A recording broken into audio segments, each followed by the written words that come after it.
Don't you worry, the clip's about to begin, but don't forget to subscribe. Or else. Don't make me turn this website around. Next up on the line, we have Ray, who has a hypothesis that history does not repeat itself. So, Ray, you're on the line. Hello, Ray. Hi. Hey, Ray. Hi.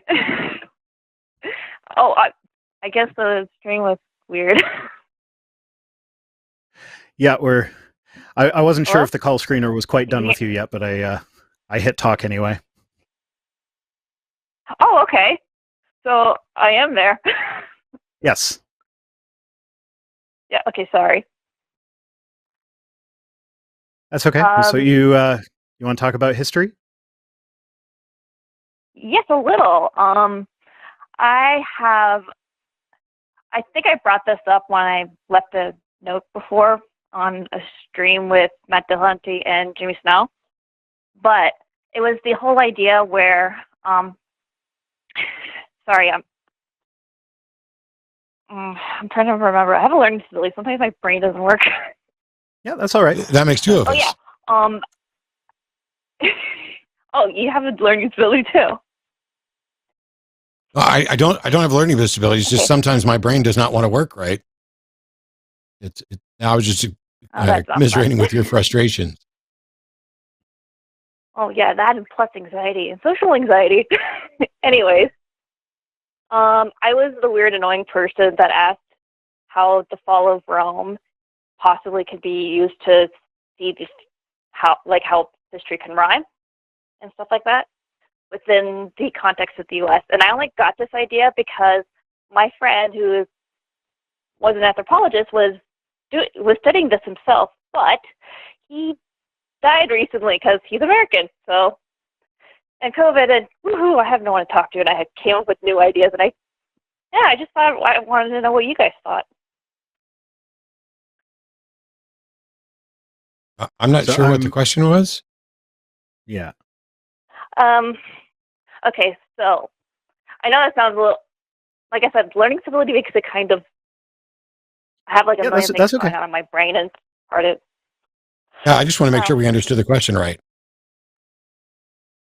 Okay, well, my question is more like, history doesn't repeat, but it does rhyme. Like, back in the day, before World War II even happened, people were actually, just when Hitler became a thing, people were comparing him to Napoleon.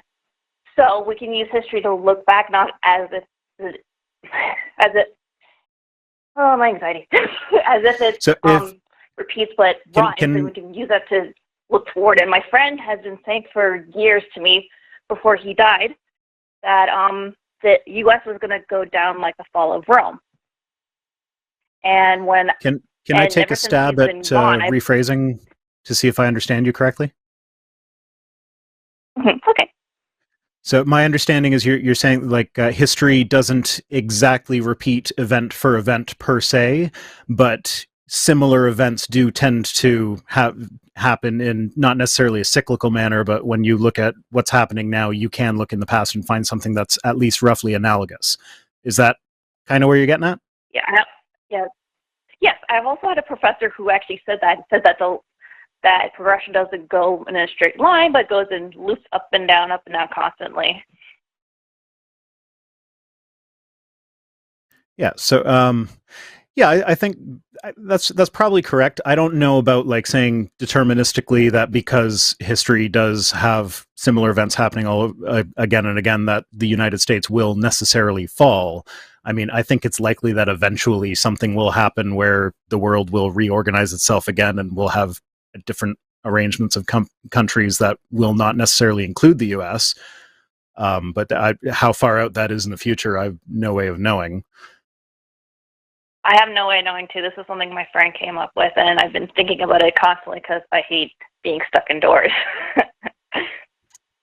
I've taken up 3D printing and doing time lapses, so I have my little octopus here. I have a 3D printer arriving in the next couple of days. Nice. But I have a very specific magic prop that I've been looking for a way to make, and so I'm basically borrowing a used 3D printer from a friend to try and make that. But to to the question, this, Oh, that sounds fun. But yeah, I think that history repeating since I'm not- itself is. Since I don't live in. I'm sorry. No, it's fine. I was just going to say that I think history repeating itself is something that's not true, but is a truism. That we repeat the mistakes. We have similar themes represented in much the same way that I think I've argued before that it's not surprising to me that human beings with similar minds sharing the same universe, encountering similar problems, might come up with similar solutions, and that some of those solutions might be a supernatural being did it. It's completely unsurprising to me that humans would leap to that conclusion without evidence, because that's what we do quite often.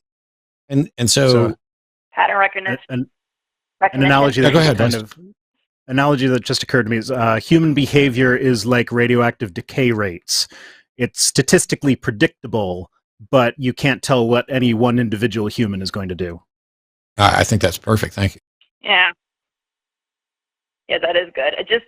I don't know. I've been trying to figure out what my friend was trying to see in there, and then recently, because of the whole craziness of what happened, actually one of the reasons why he hid away from the U.S. and hid in Canada, because he has dual citizenship, is that he got attacked when Trump got elected because he is an LGBT community, and I am as well, and that scared him. So he's just been hiding here the whole time, and I don't know what he saw exactly happen, but he's been crying that for a long time. Well, I'm sorry to hear that. It's okay. Hopefully things will be getting better now. That's apparently happened. What? I was saying hopefully things will be getting better now. And Biden's already reversed some of the anti-LGBTQ stuff that Trump got elected the first time in 2016, so. All right. Well, thank you so much for your call. Something that he was saying to me about, excuse me?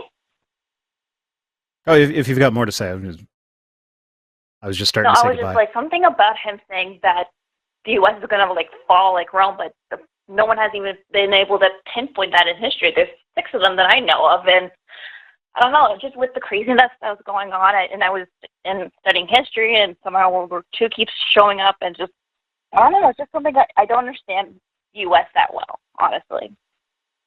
I just wanted to know what he saw something. Who really does understand the U.S. right now? Yeah. All right. Well, thank you so much for your call. It's been a pleasure. Thanks, Ray. And by the way, I was really rambly. No, it's fine. And that's all right. I love the thought-provoking aspect of it. But I was told that I should let you know that you called in on a special day, as this is the 1-year anniversary of the line. And evidently, I think slept past. The girl mentioned that, I think. Yep. All right. Well, thanks so much for calling. You have yourself a wonderful evening. It's been a pleasure. Mm-hmm. Is it like a special message? Thanks, Ray. Like a special message we should put together for Jimmy on skipping out on his 1-year anniversary on the line and sticking you with me. Taping another show or something? He's taping. Hey, thanks for checking out this clip for The Line. While you're here, hit that like button, hit subscribe, turn on notifications, and then share this with that bitter uncle of yours who loves talking about the good old days.